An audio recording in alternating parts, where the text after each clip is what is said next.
I have that 71 Charger dash frame. Let's go look at that real quick. Well, this car didn't have a rear defroster, so that's not gonna help. Harness is already out. Column's not hooked up anyway. Actually, I think I'm gonna go ahead and pull this dash frame out just to see what I got missing. Now, one thing that they did on these cars that's an improvement over the older generation. See, on this generation, here's where the screws are to hold the dash frame in. It's underneath the windshield gasket. And so the only way you could pull these dash frames out is to pull the windshield out. But they changed it on these. They did here is they put that speaker screen cover. If you pull that off, it exposes the screws. The screws that hold the dash frame into the firewall are actually at an angle. So instead of going straight down like that one, under the weather stripping, the screws are hidden underneath this speaker screen and they go in at an angle. So you don't have to pull the glass on these to get these out. I'm gonna use this guy. I don't know where I got it from. I don't know what it's called. It's handy for situations like this. And just so you get a good look at it, in case you want to go look for your own. This one says General Hardware. Okay, that one, that plastic clip that's in there broke apart. Okay, buried in here, a couple of screws require a hex, and this is a quarter. All right, we've got all the screws out. That plastic piece broke. Just lift and pull this guy out. By the way, if you're missing this screen, I've seen on eBay these things go for about 35 bucks to 50 bucks or so, plus shipping. I believe that's a 3/8. We'll have to get a swivel in here because it's going to be at an angle.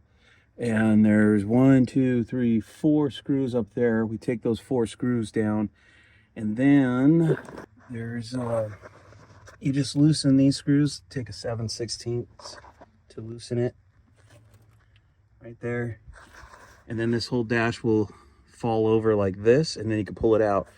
But before we do that, we got to pull this column out of here. So there we go.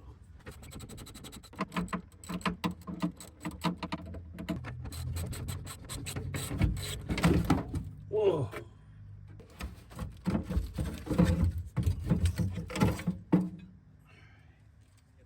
Kind of the reason I'm pulling this out, the other dashes don't have the wiring harness inside of them. They're already kind of removed. So by pulling this whole thing out and leaving the harness and the cluster and everything in, I'll be able to see where everything goes, how they routed the harness and everything like that. So I have to pull that screw out. There's a stud coming from a pedal support that goes through the dash frame, and it's keeping it from tilting forward anymore, coming off. If I pull this out, then I can drop it down off that stud and get it out.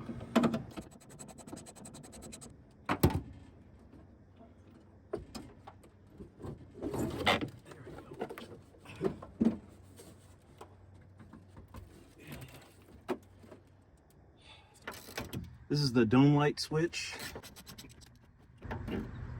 Plugs. I'm gonna plug it back in. This connector broke. It's all right. Put it there so we know where it goes. And then this is going to the heater box. So we'll unplug this guy. Okay. I think I'd rather leave all those vacuum lines on the box. There's a vacuum line connector here. So I'm gonna pull this apart here. Okay.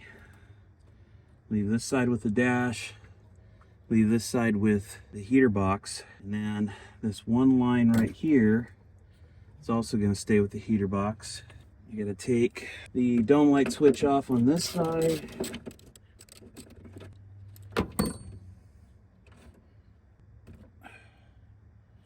Well, it's different.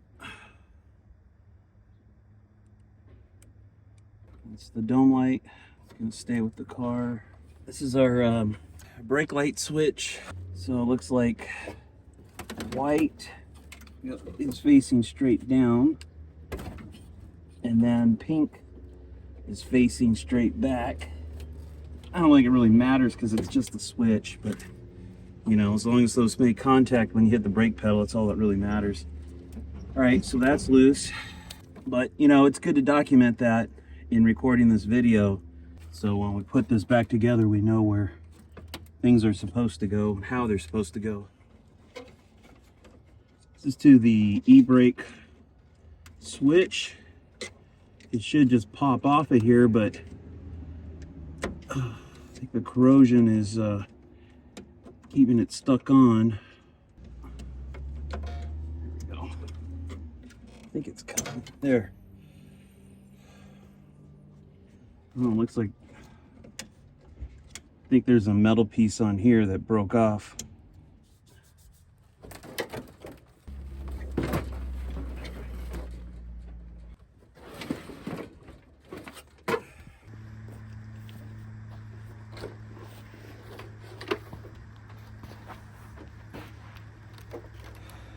Yeah, here's the big reason for pulling this one out.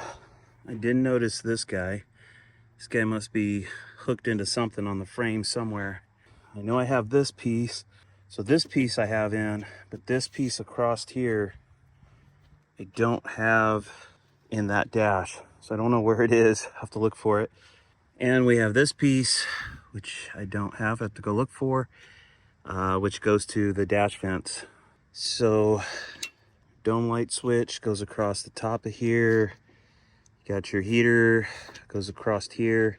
This is like I think accessory lights. And I think when I pull this out, I'll be able to see a lot better in here. This is pretty easy to see where it goes, especially since I'm recording it and documenting it here. Basically, these screws here, they have like a little flat piece on the head are holding it in. So pull these out and then pull this off. And then I wanted to make sure I got this right. So there's this piece by the speaker hole that holds part of the harness. Let me go make sure I got that right. I think I do. I have it in the right spot, but I think I have it facing the wrong way. I think I need to turn it. Yeah. The open end needs to be facing up, so I gotta go flip that around.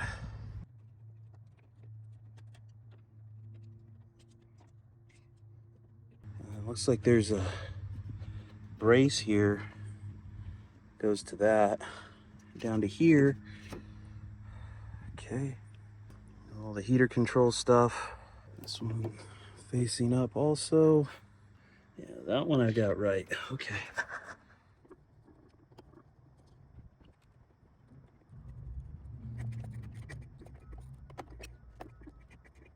There's this channel piece for the harness, which I do not remember at all. I need to loosen these guys and lower it in order to get this out. So I thought the camera was on and it's not. FYI, the screws that were in here were 5/16 head to take those loose, to drop this down, to get this low enough. But we got something holding it on there. It's like a clip. All right, just popped it out. So you see that clip there? It was pushed into this hole right there. Okay. All right. I'm probably going to spend another 2 hours trying to find what I did with this duct. Let me go look for that. All right. So I found one piece. It goes like this. So it's going to go inside of this guy here. Boom. And then it's got a screw holding it up here. And then this guy goes inside of it. So I cleaned this up a little bit because it was rusty like that one. I'm just going to spray it with some clear. Keep the metal look. Not that anybody's going to see any of this, but keep it from rusting too. All right, and I think we'll let that dry and then we'll throw it in the other dash. All right, so I was unable to locate this piece. So I'm going to go ahead and pull it out of this car or this dash frame and reuse it. I think it's just that one screw. Second hole from the curve. Oh, yep, there it is. Easy enough. All right, just for reference, there's this clip on here. Just gonna take it off and put it in Evapo-Rust, and then I'll paint it. I'm gonna try to soak this end in Evapo-Rust also.